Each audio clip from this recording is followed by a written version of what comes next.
Hi! Today, ang lulutuin naman natin ay camaron rebosado. So, hipo naman ang ating gagamitin. Ingredients natin for our camaron rebosado ay about 500 grams ng shrimps or hipon. So, itong nabili ko medyo malalaki. Tinanggal na natin yung balat niya and then dinevein natin. So, if you want to see kung paano natin mabilis na na-devein at nalinis yung ating shrimps, check out nyo yung ating video sa tempura. So, pinakita ko doon kung paano mabilis malinis ang ating shrimps. This is half a teaspoon ng salt, 1/3 cup ng native vinegar, and 4 cloves ng garlic.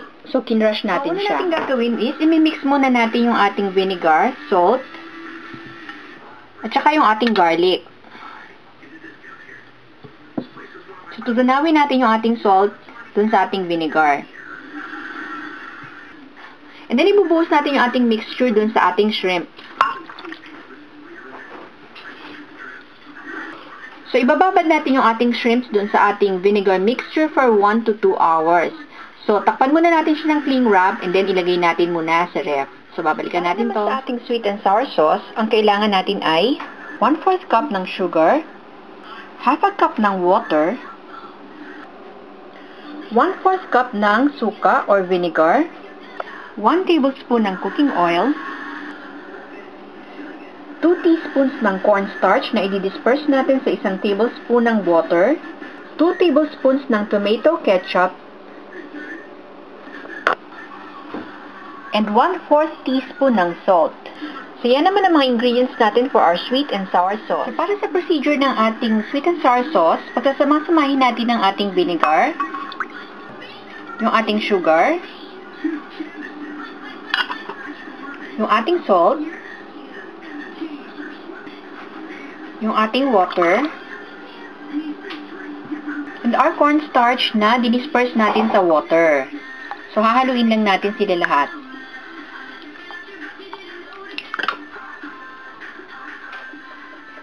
So, lulutuin natin yung ating sauce. Lalagay natin sa isang maliit na pot yung ating oil. And then, i-add natin yung ating tomato ketchup.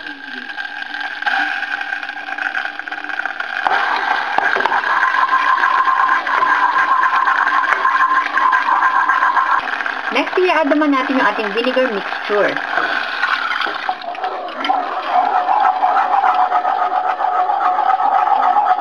And then, hahaluin lang natin hanggang lumapot yung ating sauce. Yan, kumukulo na yung ating sauce. So, palalaputin lang natin to sa desired na thickness na gusto natin. Pa natin yung ating sauce further and then papatingin natin yung apoy, tapos i-set aside muna natin to. Para naman sa batter ng ating camaron rebosado, ang kailangan natin ay half a cup ng all-purpose flour, half a cup ng cornstarch, 1 teaspoon ng baking powder, 1/4 teaspoon ng baking soda, 2 eggs,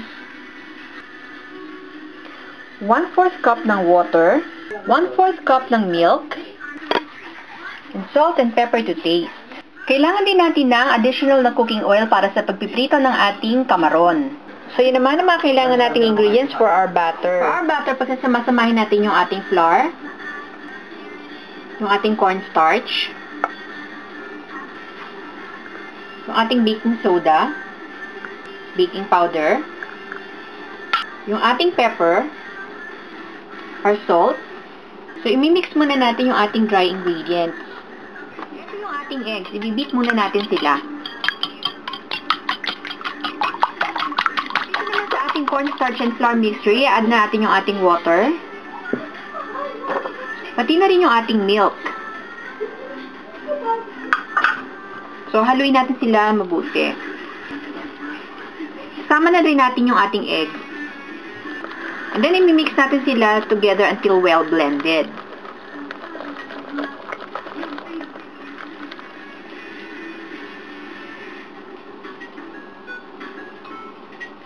So, ito na ngayon yung ating batter. So, it's been more than an hour at ito na yung shrimps na binabad natin kanina. So, dinrain natin yung ating marinade. So, dito natin lulutuin yung ating camaron rebosado. So, medyo malalim yung oil na nilagay ko sa ating pot. So, to test kung hot enough na ba yung ating oil sa pagpiprito ng ating shrimp, kukuha tayo ng isang chopstick and then i-dip natin dun sa ating oil. So, pag nakita ninyo na may lumabas na bubbles dun sa ating chopsticks, ibig sabihin nun, ready na yung ating oil for frying. Ito naman yung shrimp na binabad natin kanina. So, i-dip lang natin siya sa ating butter. So, i-coat natin mabuti yung ating shrimp ng butter natin. And then, i-drop natin yung ating shrimp na may coating sa ating mainit na oil. So, kung medyo maliliit yung shrimp na nabili ninyo, pwedeng medyo palakihin nyo yung size niya. Ang gagawin ninyo, i-dip nyo ng konti yung shrimp dun sa hot oil. And then, pag medyo naluto na siya, i-dip nyo ulit siya dun sa butter.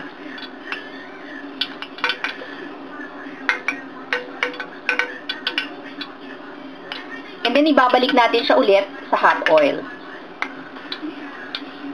So, magdo-double yung bulk ng ating shrimp. Magmumukha siyang malaki.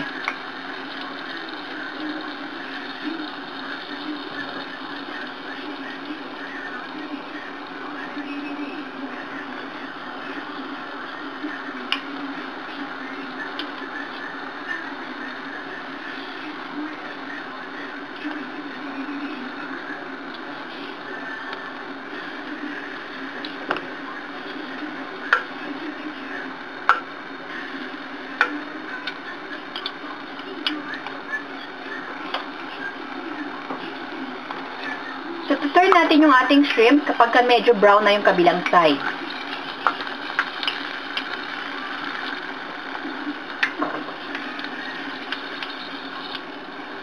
So, turn it once in a while para even yung pagkaluto ng ating kamaron.